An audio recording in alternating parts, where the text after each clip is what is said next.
have probably one of the more unhealthy items that you could possibly get. Hey guys, welcome back. Bonjour tout le monde. That was freaking sick. I'm actually here right now. Time for the stadium fact of the day. Time for best of the ballpark. This place is insane. It's a final here. I'm checking off a bucket list, one stadium at a time. Hey guys, welcome back to Garrett Stadium Travel. Today is stadium vlog number 39. Right now, I'm at my apartment here in Ottawa, but it's a big day today, headed down to Toronto, the 6th, to watch the Toronto Blue Jays take on the Washington Nationals.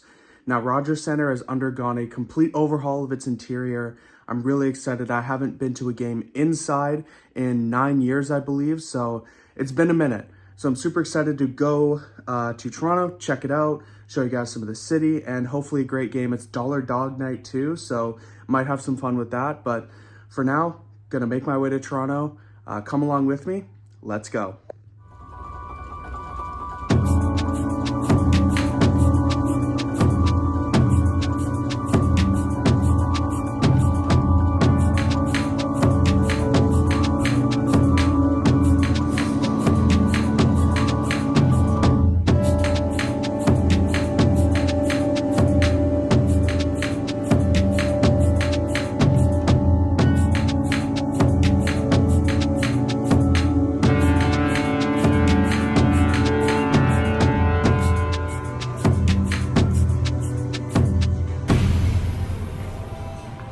Hey guys, I'm up here in the 500 level of Rogers Centre, and it's time for the stadium fact of the day. The stadium fact of the day today is all about hotels.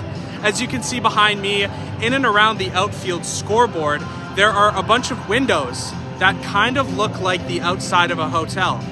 Well, that's exactly what it is. The north side of the Rogers Centre is a hotel. 55 rooms in the Marriott Toronto City Centre Hotel provide an unobstructed view of the playing field. There are two styles of rooms, and they even offer stadium-inspired food like hot dogs and hamburgers, just like you would get here in the Rogers Centre. It truly is a one-of-a-kind experience in the MLB. The price, you might ask? Well, for this game, a one-night stay will cost you between $650 and $750 Canadian dollars. Worth it? Depends how much spare cash you have on hand. Let me know in the comments if you would want to watch a game from one of these rooms, or would you rather watch from the seats like I am today. For now, I'm gonna explore a bit more and then grab some much needed food. Let's go.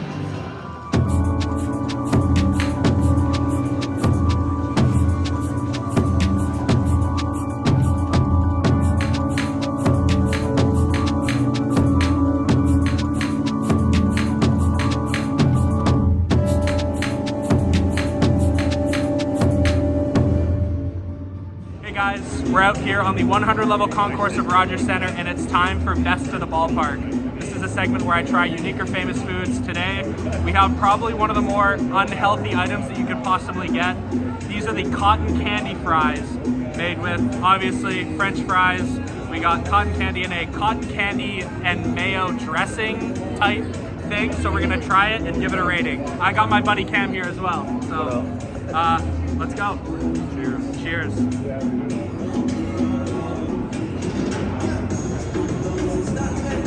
Wow, that was really good. The mayo type sauce, you can't really even taste the cotton candy. I'd be giving 8 out of 10 for me. I really like that. What about you? I'd have to agree. I'd say I was a little bit surprised with the amount of sauce on my bite, but it was delicious, and I'd say 8 out of 10 as well.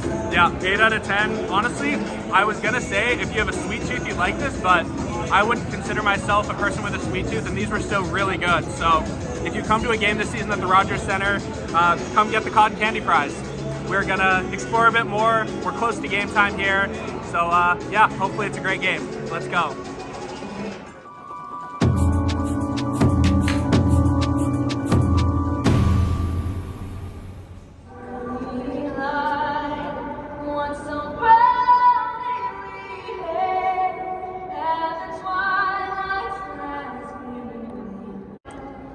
Our home.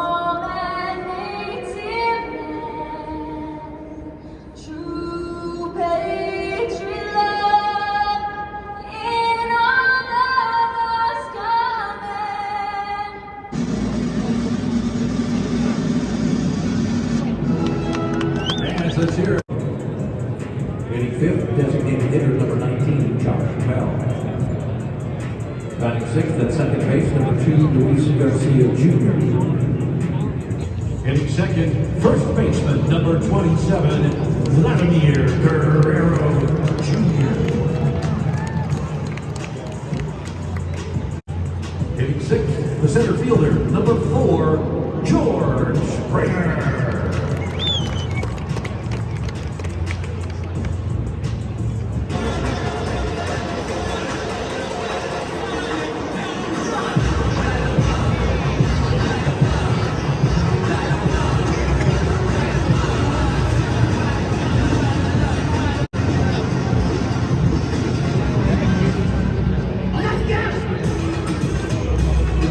Let's go, Blue Jays!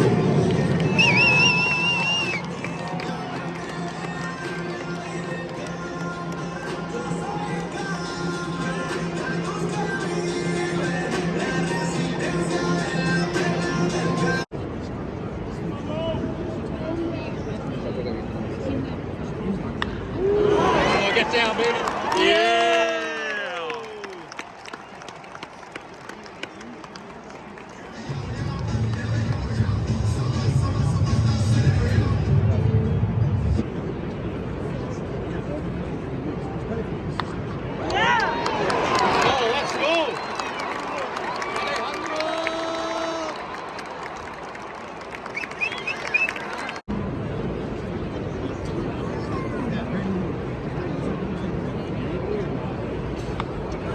Baby. Oh.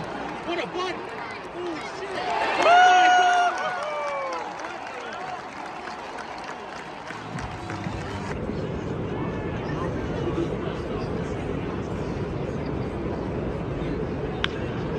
Nice. We love you, Kurt. Oh, no way.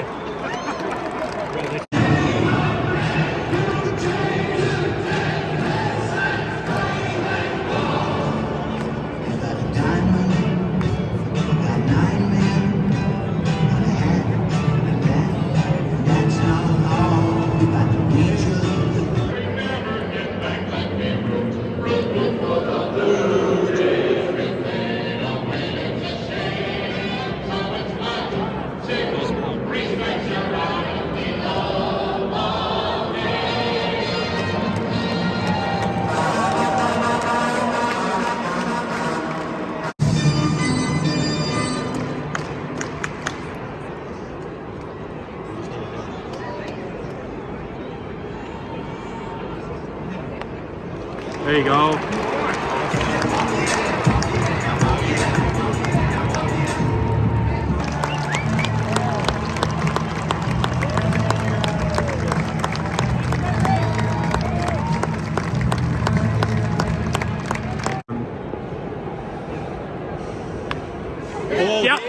Yep. Perhaps two? Perhaps. Ah!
Yep. Catch it.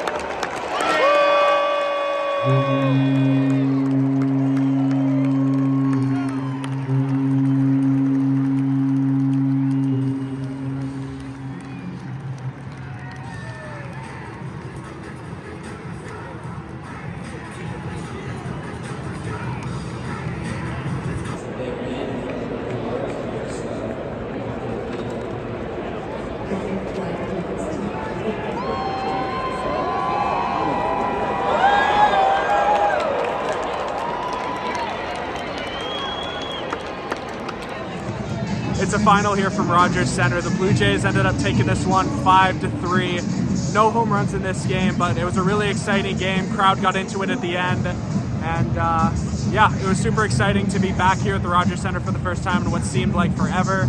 Gonna head back to the place. I'll do a post-game rundown here in the next couple days here, but for now, peace out. On your way home, be sure to tune in to Sportsnet 590 The Fan for the post-game show.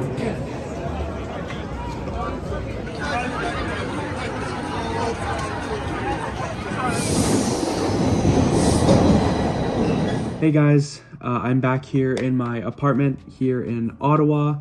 Obviously, a couple days after this vlog was originally filmed. There's a reason for that. I'll get to that. I'm going to do a quick channel update after we get through all the more important stuff. But before we get into what I saw from Rogers Center, I wanted to show you some cool stuff that I got at this game. First up, fridge magnet, Rogers Center on there. Thought that was pretty cool. Going with the same theme, Rogers Center pin. Another pretty cool one there. The roof open, unlike how it was at the game. The play ball program with Vladdy doing his signature shushing the crowd. And then a really cool thing. This is a souvenir beer cup, but it has a ball and glove in there. Yeah, I thought that was pretty cool. More teams should start doing this with their beer cups and whatnot. But anyway, now that that's out of the way, let's get to what I saw from the Rogers Center. I want to preface this by saying that Rogers Center has been one of my least favorite ballparks in past years. I have been to this place a couple of times, so taking that into account and taking into account there have been some renovations, so we're going to see how those kind of play into the ranking here, but without further ado, let's get into it. First up is atmosphere. The atmosphere was a little bit underwhelming for me. Now, I know it's an early April game and it's hard to, get out to those games. It's not fully summer. The roof isn't open. It's still cold. But despite that, even with all those factors included, I think that the atmosphere could have been better. It was a light crowd. I am going to give Blue Jays fans a little bit of the benefit of the doubt because this isn't like LA. This isn't like Florida, It's not nice out in April. It's bitter cold, but still, it's the first week of the season. These fans got to come out and support their team no matter the day. The Blue Jays did do some cool stuff. They had the OK Blue Jays chant or song before Take Me Out to the Ball Game. The closing pitcher kind of hype video, I thought that was really cool and something that some teams do, but some teams don't. I also thought that the sound system was not good. I think it was a product of the roof being closed, but if you're a team with a dome stadium, you'd like to hope that the sound system can kind of, compensate for that and have a better sound system to combat with the roof being closed. I felt like I couldn't even hear what was coming over the PA at some points, and the music was really muffled. It just was not good. So, yeah, atmosphere was all right, could have been better, but we're going to give Toronto a little bit of the benefit of the doubt. Next up is venue. As I said, Rogers Center has been one of my least favorite venues, although the Blue Jays are one of my favorite teams in Major League Baseball. What I got from this game was you can put lipstick on a pig, but at the end of the day, it's still a pig. There's so much concrete. The exterior, there were interior renovations, but the exterior, still so much concrete. The upper concourse just looks desolate. Didn't like how it was laid out. The lower concourse seemed a little bit claustrophobic to me. They were wide concourses, but they just felt small. Not a lot of play, other than the social spaces, there weren't a lot of places to kind of post up in the lower level from what I saw. So, while the renovations did help, the social spaces are cool. The new seats definitely needed. More has to be done to move Rogers Center up my ranking list. So yeah, Rogers Center, maybe not a must-see stadium when you think about the landscape of how cool a lot of these major league ballparks are. I don't think Rogers Center is one of them, unfortunately. Next up is access. Rogers Center is really accessible. While I wouldn't recommend driving in this city, it's one of those huge metropolitans where, you know, driving's going to be a nightmare. There's always going to be, you know, construction on the roads. If you can avoid driving, do so. This place is really accessible via public transit, the TTC, the streetcars, the subway, which is getting, you know, renovations and new lines here eventually. And then the GO train, which is your commuter rail, which I think a lot of fans do use, the fans from the suburbs. And then if you're coming from Ottawa like I was, you can take the VIO rail train, which gets different places in Ontario. Yeah, pretty convenient. There's 2 airports pretty close if you're going to fly in for the day, but I wouldn't fully recommend that, but we'll get to pricing a little later on. And all those public transit things can be accessed from Union Station, which is about a 5 to 10 minute walk from Rogers Centre. Obviously, plan your trip accordingly. Make sure you're not late. Get in those seats before the game starts to contribute to a Blue Jays atmosphere that I know can be good. Finally, we have pricing. Pricing was pretty good. The Blue Jays have some ticket deals. They have kind of your get-in price, go to the social spaces. You don't get a set seat, but let's be honest, there's going to be a bunch of seats open in the 500 level. So if you want to sit down, you can do so. You know, Blue Jays tickets used to be a lot less affordable. I think part of it has to do with uncertainty with the Blue Jays right now and, you know, their inability to sign their key guys right now. Obviously, when this video comes out, they might have signed all those guys and I'm completely wrong. But, you know, back when I went to this ballpark for the first time back in 2016, it was, you know, kind of the heyday of Blue Jays baseball. So it was a lot tougher to get a ticket. It's pretty easy right now. But what I will say is that going to a Blue Jays game is cheap, but staying in the city of Toronto is not cheap. Hotels here are absolutely insane. I was able to stay with a friend. Obviously, shout out Cam for that. And, you know, hotels are really expensive. It's expensive to get around in this city. It's expensive to fly in and out of this city because, you know, for a lot of you, it's international destinations if you're coming from the US. And domestic flights within Canada are insanely expensive. So, yeah. It's expensive to go to Toronto, but the Blue Jays experience itself isn't going to be that expensive once you're in the city. So with that, my final ranking for Rogers Centre is a 6 for atmosphere, a 4 for venue, an 8 for access, and a 7 for pricing, bringing it to a total of 25 out of 40. Now, 25 isn't a great rating. I really did think that it was overall a solid experience. I think the venue isn't the greatest one in the world, but I think you'll still have a good time if it's a summer game in Toronto. It's a fun city. But obviously today, for this experience, it was a cold day. The roof was closed. The atmosphere wasn't great. So those factors kind of contributed to the not so great rating. So if you're going to go to a Blue Jays game, I would wait till the summer months. So that was it. That was Stadium Vlog number 39. Before I let you guys go, I did want to give a quick channel update. So obviously, this is Stadium Vlog number 39, Stadium Vlog number 40, and number 41 were supposed to happen in the same trip. I was supposed to go see the Maple Leafs play the Panthers, and the Raptors play the Trailblazers, both at Scotiabank Arena. Obviously, those games didn't happen. I got some unfortunate food poisoning, and I wasn't able to attend those games. I was really sick for a couple days, which is really unfortunate because I love bringing these videos to you guys on top of getting to go to these arenas and stadiums. So it really bummed me out. I was really looking forward to it. But I just wanted to say thank you. I had a few people reach out on Instagram when I gave the unfortunate news. So thank you to all those people that did that. I really appreciate that. And yeah, that's all I'm going to say about that. More content is coming. I don't have my summer plans fully ironed out as of this moment, but hopefully by the time you see this video, I got the ball rolling on some other plans. So yeah, that's all I got. If this is your first time seeing my face, my name is Garrett. I am the person behind Garrett Stadium Travel, documenting my journey to seeing all 124 pro major sports teams at their home stadium. If you enjoy this kind of content, sports content, stadium content, make sure to hit the like button if you like this video and subscribe if you want to follow along with my journey. I'm checking off a bucket list one stadium at a time, and I will see you in the next video. Peace.